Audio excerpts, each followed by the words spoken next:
Hello students, last video में हम लोगों ने देखे थे procedure for testing of hypothesis के कौन सा प्रोसीड्यूर फॉलो करके हम ये जो टेस्टिंग ऑफ हाइपोथेसिस है हमारा H0 और H1 इसको टेस्ट करके एक्सेप्ट और रिजेक्ट के बारे में डिसाइड कर सकते हैं।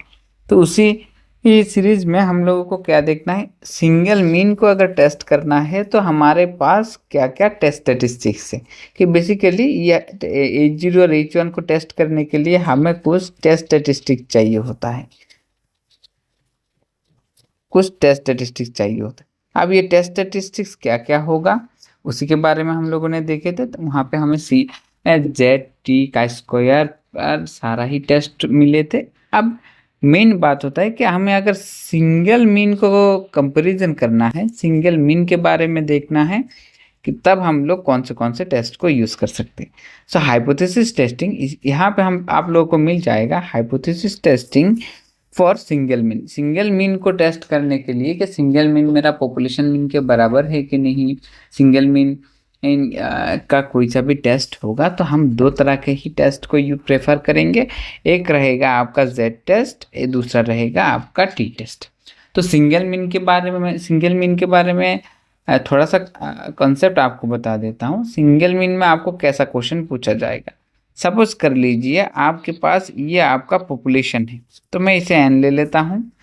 मे बी ये कोई बड़ा नंबर है और वहाँ से आप लोगों ने कोई सैंपल ले लिया है एक छोटा सा, वो है आपका स्मॉल एन। अब मैं इसी सैंपल में का एवरेज निकाल लेता हूँ। तो एक्स बार आपको पता है पॉपुलेशन का भी कुछ ना कुछ एवरेज तो रहा ही होगा और होता भी है, तो ये होता है म्यू। तो अगर मैं आपको पूछूं क्या ये सैंपल आपने कलेक्ट किया है उसका मीन जो है ये पॉपुलेशन मीन को रिप्रेजेंट कर रहा है, तो आप क्या बोलेंगे, कर भी सकता है नहीं भी कर सकता है। तो ये हमारा सिंगल मीन हो गया है। कैसे कैसे सिंगल मीन हो गया कि सपोज आपके क्लास में 10 बच्चे हैं, तो या सोच लीजिए 60 स्टूडेंट्स आर देयर। आपने एनी 10 सिलेक्ट करके उनका हाइट मेजर कर लिए। ये एक्स बार जो है उनका हाइट है। तो आपको क्या मिल जाता है, एवरेज हाइट ऑफ 10 स्टूडेंट। मैं आपको पूछता हूँ क्या आप ये हाइट को यूज़ करके बोल सकते हैं कि ये आपका सारा ही जितना स्टूडेंट था उनके मीन हाइट को रिप्रेजेंट करता है कि नहीं।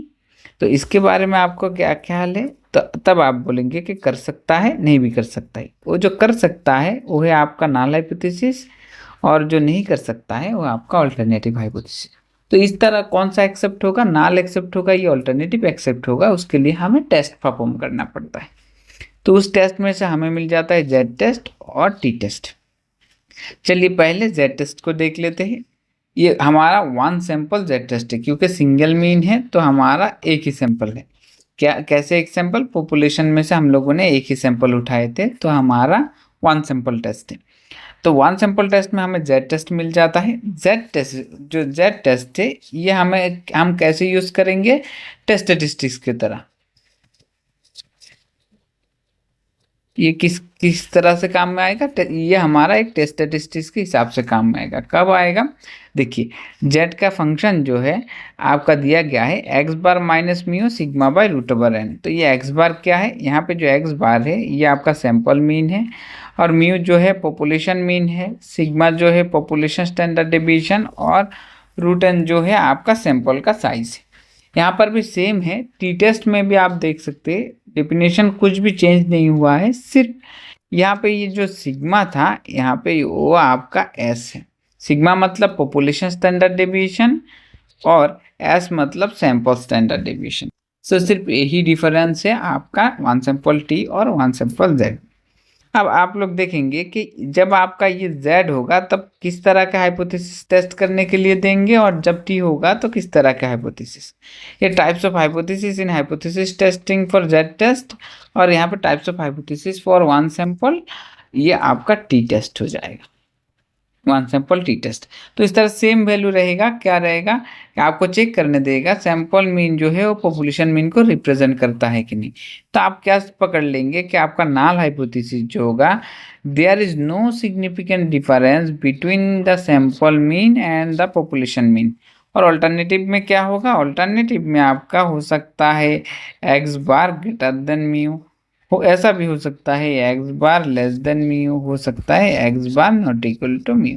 तो सेम तरह के अल्टरनेटिव हाइपोथेसिस आपका क्या बोलेंगे कि there is a significant difference. तो वैसे ही सेम टाइप का आपका नाल हाइपोथेसिस आप टी टेस्ट में भी पकड़ लेंगे। तो हमें बेसिकली क्या देखने को मिलता है कि एक में हमारा sample population standard deviation known है और दूसरे में हमारा पॉपुलेशन स्टैंडर्ड डेविएशन अननोन है। अब इसी को थोड़ा सा आप अगर देखेंगे तो कब आप जेड टेस्ट को परफॉर्म करेंगे, कब आप टी टेस्ट को परफॉर्म करेंगे, इसके लिए आपका कैटेगरी करके दिया है। आप जो सैंपल कलेक्ट करेंगे डेफिनेटली वो पॉपुलेशन से ही कोई एक पॉपुलेशन से आप वो सैंपल को सिलेक्ट करेंगे। तो आपका ये जो पॉपुलेशन है, पॉपुलेशन आपका कैसा होना चाहिए, पॉपुलेशन आपका नॉर्मल होना चाहिए। तो parent population should be normal. अब उसके बाद क्या देखेंगे हम लोग, उसके बाद हम लोग देखेंगे कि हमारा सैंपल साइज 30 से ज़्यादा है या 30 से लेस है। अगर 30 से ज़्यादा होगा तो हम लोग इस तरफ देखेंगे कि उसका सिग्मा स्क्वायर मतलब पॉपुलेशन वेरिएंस नोन है क्या। अगर नोन होगा तो हम जेड टेस्ट करेंगे। अगर 30 से ज़्यादा होगा और सिग्मा स्क्वायर आपका अननोन है तब भी हम लोग जेड टेस्ट करेंगे। अब दूसरी टाइप में आ जाते हैं, जब हमारा सैंपल साइज 30 से नीचे होगा, once it is less than 30, तो आप देखेंगे सिग्मा स्क्वायर नोन है कि नहीं। अगर सिग्मा स्क्वायर नोन होता है तो आप जेड को परफॉर्म करेंगे, अगर ये अननोन होता है तब टी को परफॉर्म करेंगे। तो इसी तरह से आप डिसाइड करेंगे कि कब आपको जेड टेस्ट करना है, कब आपको टी टेस्ट करना है। बेसिकली सिग्मा नोन होगा तो ये सिग्मा वाला फॉर्मूला बैठेगा जो जेड है, और एज सिग्मा अननोन होगा तो ये एज वाला फॉर्मूला बैठेगा जो हमारा क्या होगा, टी है। लेकिन इसमें भी हमें सैंपल साइज इंक्लूड कर दिया गया है। अगर सैंपल साइज 30 से ऊपर है तो उसका हम लार्ज सैंपल मान लेंगे। लार्ज सैंपल में क्या होता है, क्यों ऐसा होता है लार्ज सैंपल में, क्योंकि आपको पता है ये जो सिग्मा स्क्वायर का फॉर्मूला है, अगर आप 1/n समेशन ओवर ये x i minus x bar whole square करेंगे, और ये एस स्क्वायर का क्या फॉर्मूला है 1/n माइनस 1 समेशन ओवर ये x i minus x bar whole square. यहाँ पे i equals to 1 to n, i equals to 1 to n compulsory है। तो आप देख सकते हैं ये एक में n यूज किया जाता है, दूसरे में n-1। अगर आप n को बड़ा करेंगे मतलब सैंपल साइज क्यों इन्वॉल्व हो गया है कि अगर n आपका बड़ा होने लगेंगे तो n-1 सोच लीजिए कि 5000 है और n-1 क्या होगा 4999। तो इनमें और इनमें कुछ ज़्यादा डिफरेंस नहीं है। इसलिए जब आपका सैंपल साइज लार्ज होगा, जब मतलब 30 को लार्ज माना जाता है, जब सैंपल साइज आपका लार्ज होगा तो आप क्या करेंगे, हमेशा ही जेड परफॉर्म करेंगे, और सिग्मा स्क्वायर नोन होने पर भी जेड परफॉर्म करेंगे। सिर्फ एक ही कंडीशन होगा जब आप टी टेस्ट को प्रेफर करेंगे, जब सिग्मा स्क्वायर आपका अननोन होगा और सैंपल साइज लेस देन 30 होगा। Thank you for watching. I hope आप लोगों को समझ में आ गया है। नेक्स्ट वीडियो में हम इसी का ही न्यूमेरिकल सॉल्व करेंगे। Keep watching.